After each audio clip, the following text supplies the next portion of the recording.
And truth be told, it's super, super simple. So stay tuned if you're excited to learn about this. Hey guys, welcome back to my channel. My name is Nancy Jane and I am being a birth just like you are. Today we're going to be talking about moon water. Moon water, yeah, what moon water is, how to make it, and how to incorporate it into our lives. So if you're ready to learn about this subject today, give this video a big thumbs up and let's get right to it. Question number one, what is moon water? Pretty simple. Moon water is just water charged with the moon's energies, taking the properties of whatever phase of the moon that it is that you are creating your moon water. The new moon is going to bring properties of new cycles, new beginnings, and new opportunities. The waxing moon, with the moon growing, is going to offer properties of growth potential.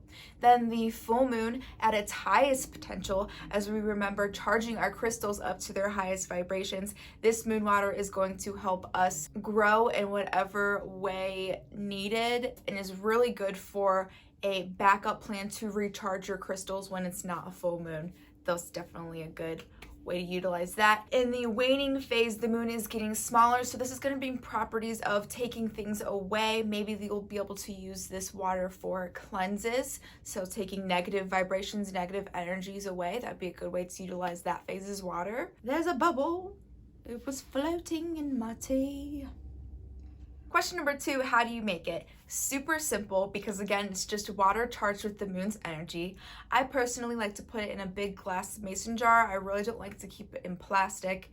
I like to use filtered water so that I know if I'm drinking it, it's good water. And then all you do is set it out overnight under whatever phase that you are looking for energy, such as the full moon is the most typical to be used. Make sure that you label that jar with what phase it is and the date that you made it, just so that, you know, maybe you've had it for 3 months and you're like, you know, this water needs recharged and you want to go and set it out under that moon phase again, so you can do that. So now let's talk about the fun stuff, how to incorporate it into our lives. A quick way to do it for drinking water is just get a case of water and set that mofo outside and just let it soak up those moon rays, and there you go, you got a whole case of water ready to drink.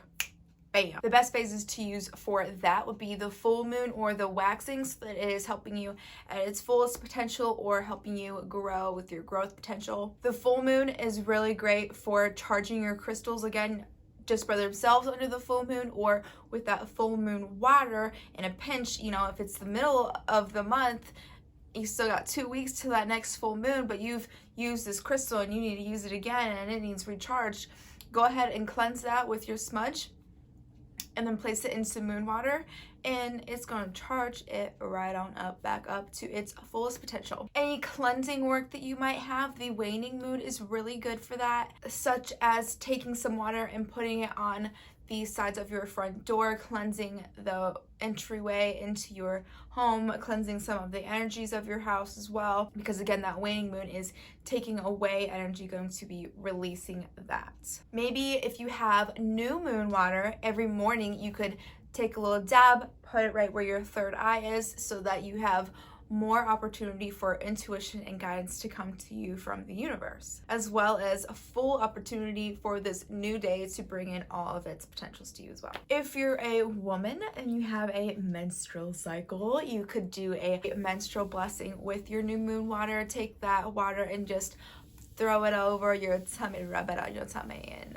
you know, you do a little saying of, please let this be a good one, don't make me painful, and yeah, make it a good week here. If you do any spell work that has to do with water, using moon water is a very good way to incorporate that as well. So the big key points of today is that moon water helps us easily gain access to the moon's power and energy. It's easily incorporated into our lives, and it's super handy when you need to charge your crystals on the fly. Let me know in the comment section down below what your favorite ways to use moon water are. If you haven't used it yet, what are your plans? Let me know what your plans are. And if you guys learned something new or had fun, give this video a big thumbs up, hit that subscribe button and that bell so we can reconnect every single week. Until next time, guys, I hope love, light, and energy find their way to you. Bye. We're going to talk about how to do blessing for that with your the moon is hold on a second. We got it. We're done. We done.